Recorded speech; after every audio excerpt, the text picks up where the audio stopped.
திருப்பனந்தாள் காசி மடத்தின் இளைய மடாதிபதி சுந்தரமூர்த்தி தம்பிரான் சுவாமி மரணத்தில் சந்தேகம் இருப்பதாக முதலமைச்சர் தனிப்பிரிவுக்கு வழக்கறிஞர் இளங்கோவன் புகார் மனு அனுப்பியுள்ளார்.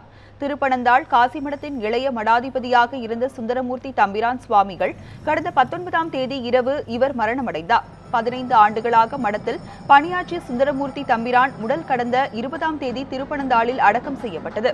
இவரின் மரணத்தில் சந்தேகம் இருப்பதாக கூறி அணக்கரையை சேர்ந்த வழக்கறிஞர் இளங்கோவன் முதலமைச்சர் தனிப்பிரிவு, இந்து அறநிலையத்துறை, மாவட்ட காவல் கண்காணிப்பாளர் உள்ளிட்டோருக்கு புகார் அனுப்பியுள்ளார். இதில் இந்த சாவில் நிச்சயம் ஒரு மர்மம் இருக்குது.